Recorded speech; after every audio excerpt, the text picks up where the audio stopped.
દાદા તમારે તમારા નામથી શરૂઆત કરો.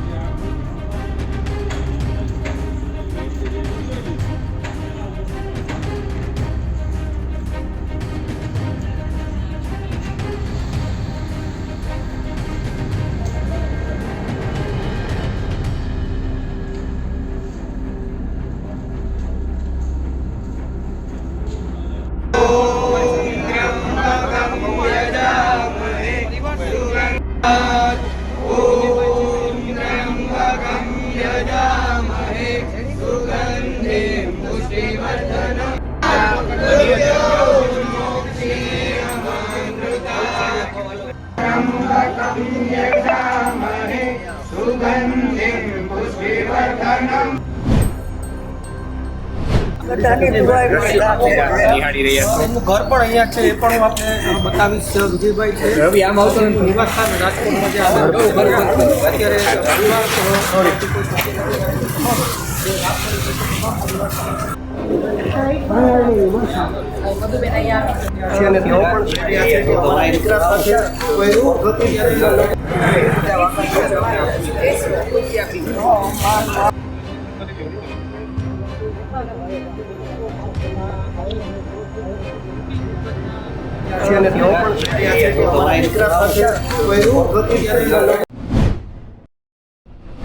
નયનભાઈ શાહ છે. વિજયભાઈની બિલકુલ બાળકમાં રહું છું. અમે સોસાયટીના દરેક લોકો ચિંતિત અવસ્થામાં છીએ કે શું બન્યું, એકચ્યુઅલી આ ન્યૂઝ શું છે.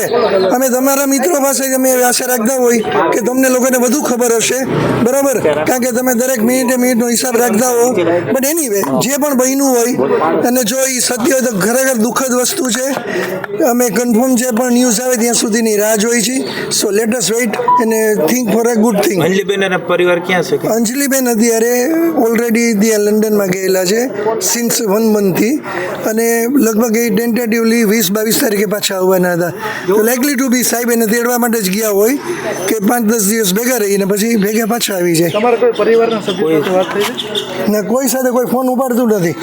અંજલિબેન અને વિજયભાઈની દીકરી લંડન છે, એમના જમાઈ લંડન છે, દીકરો અમેરિકા રહે છે. એમની સાથે કોઈ કાંઈ ના, અત્યારે અમને કંઈ ખબર નથી ને અમારે કંઈ કોન્ટેક્ટ થયા નથી.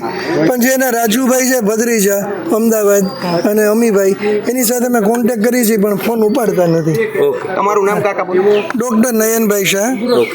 બરાબર.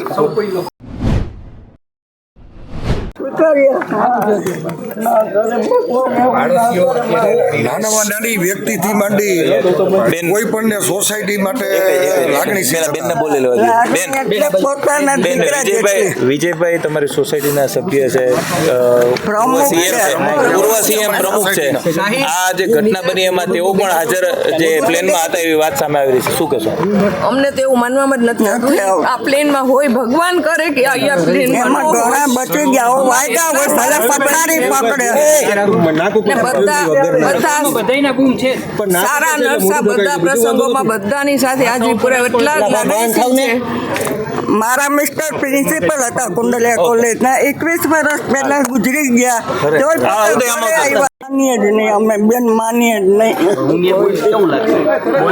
અત્યારે તમે લડી રહ્યા છો, અંજલિબેન અને વિજયભાઈનો પ્રેમ જ એટલો છે. તો અરે ધ્રુજારી અંદરથી આવે છે.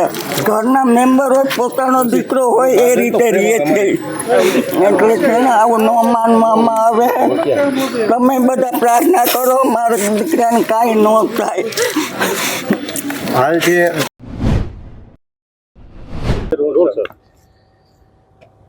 प्लेन के हादसे जब होते हैं वो भयंकर होते हैं, और वो गुजरात में अहमदाबाद में हो, ये तो कभी गुजरात के लोगों ने कभी सोचा भी नहीं था. इतना बड़ा हादसा हुआ है, इससे पूरे गुजरात और देश की प्रजा भी हिली हुई है. इंटरनेशनल प्लेन में जाने वाले सभी लोग इसमें उनको क्षति हुई है. उनको कोई मौका ही नहीं मिला, और शहर के बीच में होते हुए भी हम कुछ नहीं कर पाए. इसका बड़ा दुख है. सभी दिवंगत आत्माओं को शांति मिले उसके लिए प्रार्थना करते हैं. उनके जो स्वजन हैं, उनके ऊपर जो आपत्ति आ पड़ी है, भगवान उनको शक्ति दे ऐसी प्रार्थना करता हूँ। और हमारे लिए तो हमारे नेता पूर्व मुख्यमंत्री श्री विजय भाई रूपाणी भी इसी फ्लाइट में अपने परिवार को मिलने के लिए जा रहे थे, वो भी इस हादसा का शिकार हुए हैं। भगवान उनकी भी आत्मा को शांति दे। भाजपा परिवार में ये बहुत बड़ी खोट आई है और इस हादसा इतना बड़ा है कि माननीय प्रधानमंत्री श्री नरेंद्र मोदी साहब भी और श्री अमित भाई शाह साहब भी वो तुरंत गुजरात पहुंच रहे हैं और जो भी बन सकता है, जो भी कर सकते हैं, उसके लिए भी वो यहाँ पर आकर करेंगे।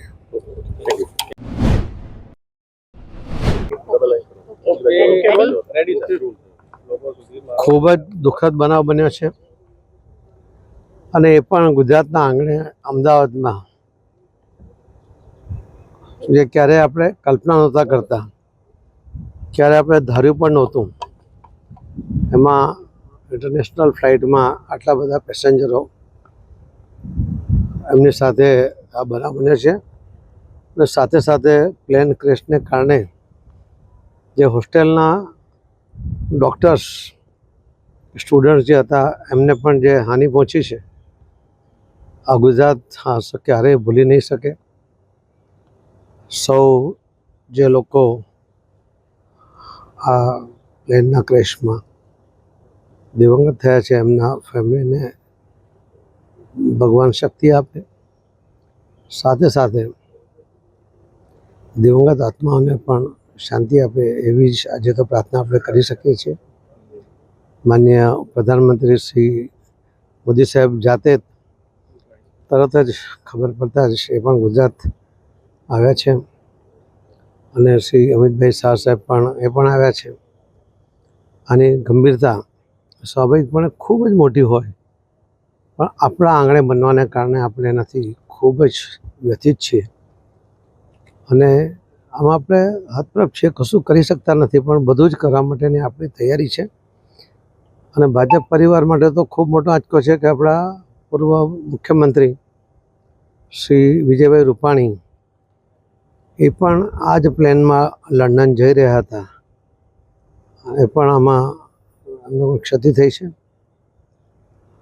ગુજરાત આને ક્યારેય ન ભૂલી શકે। ભગવાન આવો કેર કોઈ પણ ન કરે એવી પણ પ્રાર્થના કરું છું।